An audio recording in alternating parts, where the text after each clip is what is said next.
Hello माँ, कैसी हो? फोन पर सुरभि का बुझा बुझा आवाज ही रेखा को आभास दे गया कि बेटी का मूड ठीक नहीं है। बिल्कुल ठीक। तू कैसी है और नन्हे अंश का क्या हाल है? अब तो खूब शैतानियां करने लग गया होगा। रेखा ने यह सोचकर वार्तालाप सामान्य बनाए रखा ताकि सुरभि खुद ही सब कुछ उगल दे। वैसे भी रेखा बेटी के स्वभाव से भली भांति परिचित थी। कोई भी बात ज्यादा देर पेट में दबाकर रखने में उसे अपच हो जाती थी। मम्मी जी आ रही हैं हमारे संग रहने।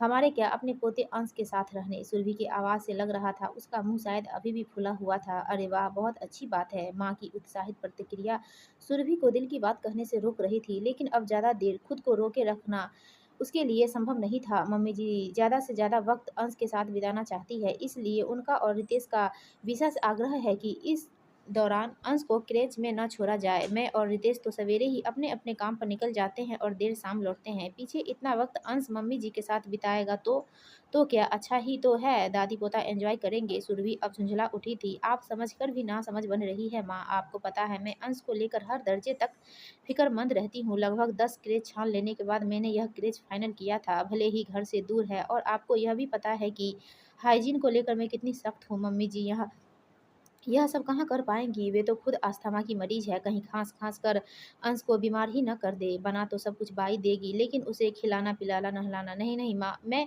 कोई रिस्क नहीं ले सकती। अंश ने अभी-अभी बोलना सीखा है और मैं नहीं चाहती कि वह कोई देहाती शब्द पकड़े। मम्मी जी तो महीना भर रहकर चली जाएँगी, पर मेरे लिए अंश को वापस ट्रैक पर लाना मुश्किल हो जाएगा। तो तू क्या चाहती है? मेरे चाहने से कुछ होता है क्या? मैं तो अंश का भला चाहती हूँ और उसका भला इसी में है कि उसे मम्मी जी से ज़्यादा दूर रखा जाए।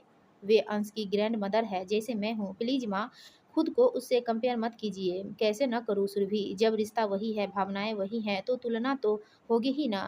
तेरी बातों ने मुझे तेरी दादी की याद दिला दी है। शायद तुझे भी कुछ याद आ जाए दादी की याद से या फिर माँ की बातों से। सुरभि का अब तो बात करने का मूड न रहा। ठीक है माँ, फिर बात करेंगे, फोन रखती हूँ। सुरभि से संपर्क कटा तो रेखा का विगत से संपर्क जुड़ गया। जब सुरभि पैदा हुई थी तो उसके दादा दादी ने नाते रिश्तेदारों सहित पूरे मोहल्ले को मिठाई खिलाई थी। यह सब जानकर रेखा फूली नहीं समाई थी। उस वक्त वह मायके में थी। अमित के पहुंचने तक तो रेखा के सास ससुर देवर आदि सभी पहुंच गए थे। सभी ने रेखा और बच्ची को हाथों हाथ लिया था। रेखा के ससुराल में वैसे भी लड़कियों का अभाव था। न अमित और न ही उसके मम्मी पापा की कोई बहन थी। खूब जश्न मना था। रेखा को मानना पड़ा था कि कन्या जन्म को लेकर लोगों की सोच एक समान नहीं है। लड़की को जन्म लेते ही मार देना या तो बहुत ही पिछड़ी और छोटी जाति की सोच है, या फिर बहुत उच्च तबके के लोग भ्रूण परीक्षण करवाकर कन्या भ्रूण को गर्भ में ही खत्म करवा देते हैं। पर आम इंसान तो उसे देवीय प्रसाद समझकर सहस ग्रहण करते हैं। रेखा कामकाजी नहीं थी, पर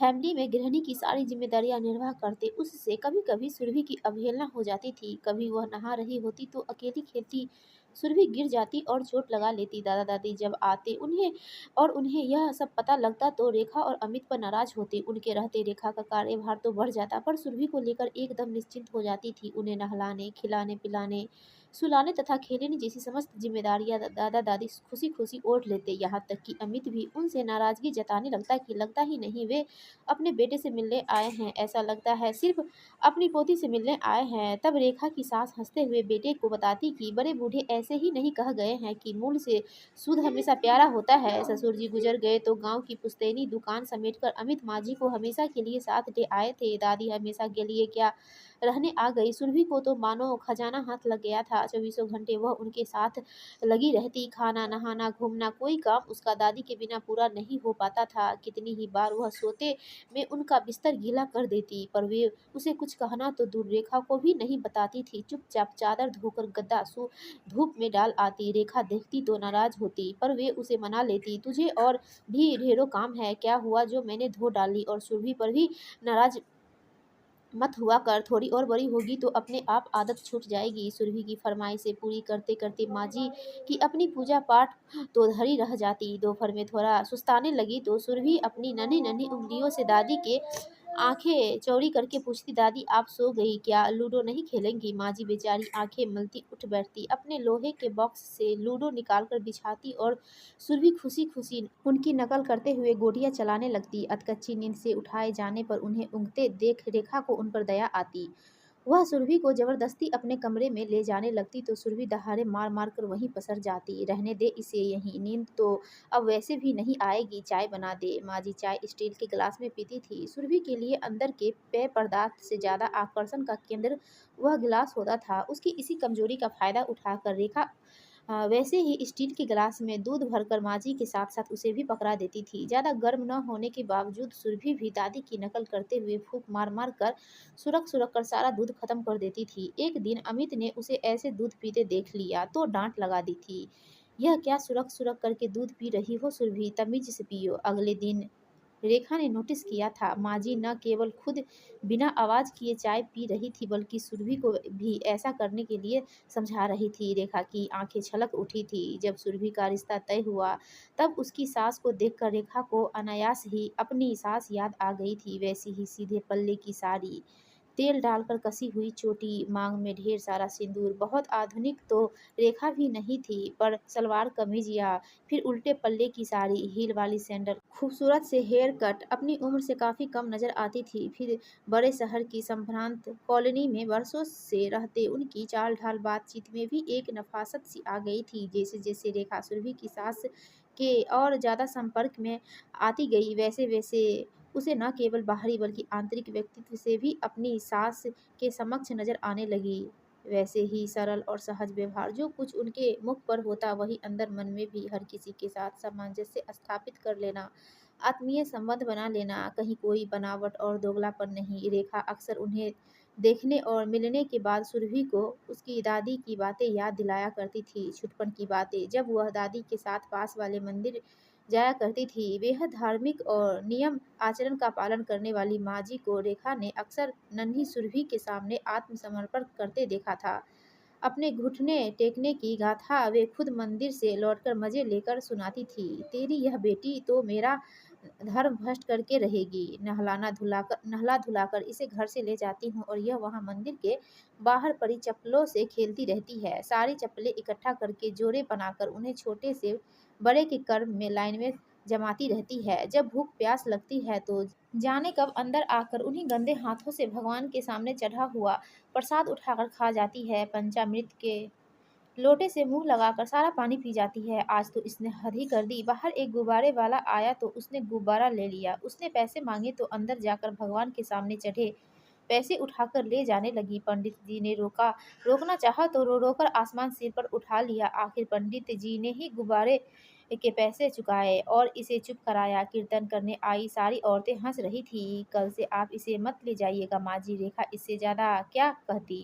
वाह, क्यों न ले जाऊं। मैंने पंडित जी को समझा दिया है कि बच्चे भगवान का रूप होते हैं। समझ लो किशन कन्हैया खुद रूप धर कर आए हैं। और तुझे क्या लगता है यह मुझे अकेले मंदिर जाने देगी? अब इस उम्र में इसके बहाने मंदिर भी न जाओ। रेखा बेचारी मुंह ताकती रह जाती। माँ जी की चित भी मेरी पट भी मेरी के सामने वह हमेशा ऐसे ही निरुत्तर हो जाती थी। रेखा को अफसोस था कि दादी पोती का यह सफर ज्यादा लंबा नहीं चल पाया था। सुरभि जब 8-9 बरस की थी तभी माँ जी चल बसी थी। पर सुरभि के साथ अपने अल्प प्रवास में ही वे अनेक कोमल मन मस्तिष्क पर ढेरों मीठी यादें हमेशा हमेशा के लिए अंकित कर गई थी। आज भी उस दिन को याद कर रेखा की आंखें भर आती है। कैसे वह खुद को इतना मजबूत बना गई थी। माँ जी हमेशा अपना खाना थाली में खुद लगाकर अपने कमरे में ले जाकर भगवान को भोग लगाकर खाती थी। सुरभि उनके साथ उनकी थाली में ही खाती थी। पहले माँ जी खुद खिलाती थी, बाद में वह अपने आप खाने लगी थी। यदि उसे कभी कुछ अलग से भी खाना होता था जैसे मैगी, बर्गर आदि तो उसे भी वह माँ जी की थाली में रखकर ही खाना पसंद करती थी। उस दिन रेखा ने चिकन बनाया था। शुद्ध शाकाहारी माँ जी के लिए अलग सब्जी बनी थी। वे अपनी थाली लेकर कमरे में चली गई थी। रेखा और अमित सुरभि को लेकर डाइनिंग टेबल पर खाना खाने बैठे थे। सुरभि को चिकन बेहद पसंद था, पर इससे पहले जब भी बना था या तो माँ जी घर पर नहीं थी या रेखा ने उसे पहले ही खिलाकर सुला दिया था। माँ जी को थाली कमरे में ले जाते देखते ही सुरभि अपनी चिकन की प्लेट उठाकर दादी के पीछे भागी। रेखा और अमित कुछ समझ पाते इससे पहले वह माँ जी के पास धम से जमीन पर बैठ गई और अपनी प्लेट उनकी थाली में रखने लगी। माँ जी नाना करती पीछे हटी जा रही थी। रेखा ने लपक कर सुरभि से प्लेट छीन ली और उसके गाल पर एक तमाचा जड़ दिया।